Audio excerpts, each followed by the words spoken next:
Good news for shoppers. New rules now in effect protect consumers against high credit card fees with the monthly cap of $25.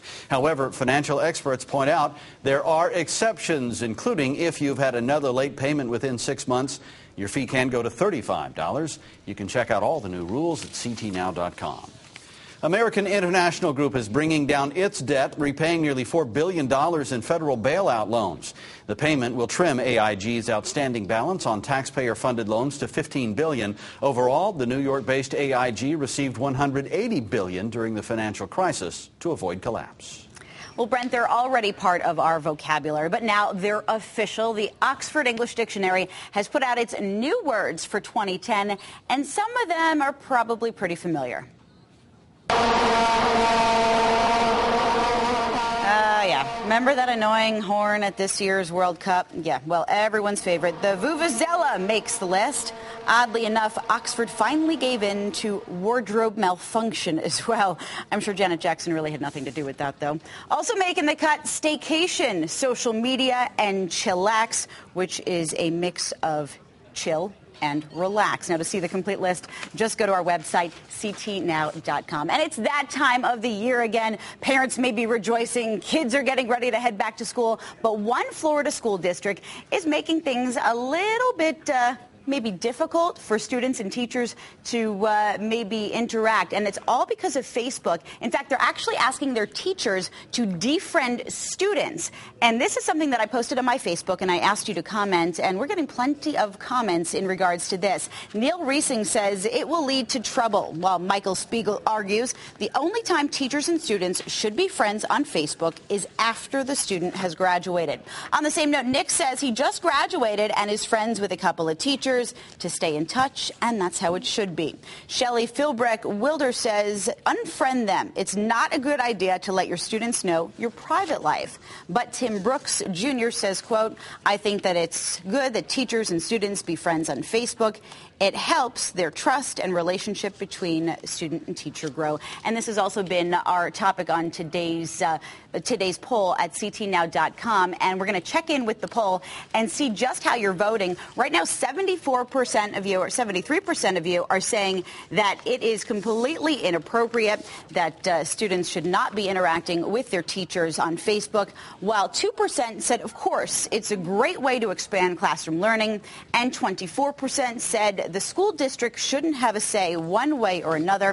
So you still have time. Head over to ctnow.com and check in with our web poll and cast your vote there. I'm making my way back now to Sarah Grant. She is our ctnow.com web producer. And now we're talking all things Google. Yes, we are. We're talking Google. So right now, the top two hot searches, LIRR and Long Island Railroad. Okay. This is a very intense story. There was a fire in one of the control centers for the Long Island Railroad, and there are still people stranded in Penn Station trying to get home.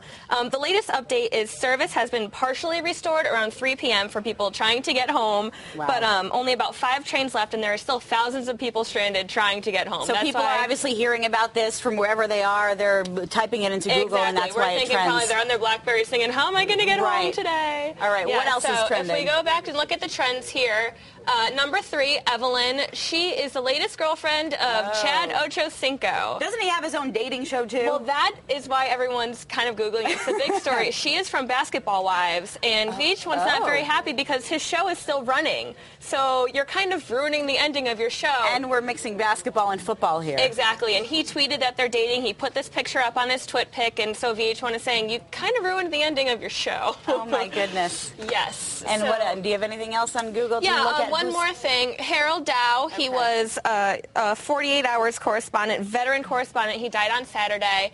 They recently announced his cause of death, they think, was asthma. So people are still trying to find out what his cause of death was. All right, Sarah Grant, thanks so much. We're now going to toss things over to Rachel Frank for a check on the weather. Is it still raining out there? We do have some scattered showers, but they're actually so light, they're not even really showing up on the Doppler radar. So as you're heading out and about tonight, a little bit of light drizzle, a light shower. But again, they're so light, they're not even getting picked up by the radar. And we're going to see this trend continue as we head into tomorrow as well.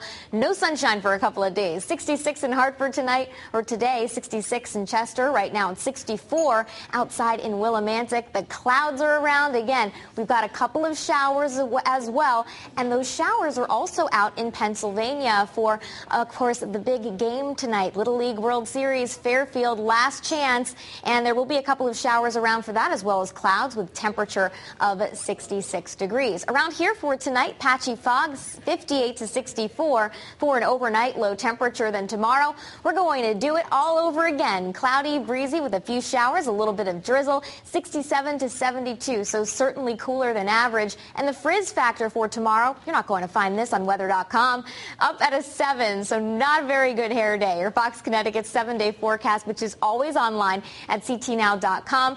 Showers on and off again on Wednesday before we finally start to clear things up late week. It looks really nice, though, Friday into the weekend. Reach.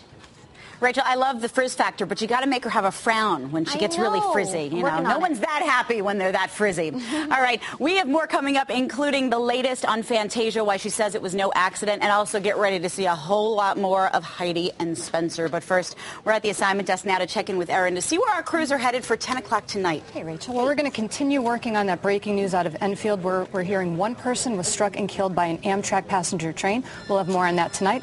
Also, just into the newsroom, Brico Trattoria's cast bronze pig and mascot has been returned. So we'll have the latest. Back. Yes. All right, Erin, thanks so You're much. welcome. And there's more ahead at 4.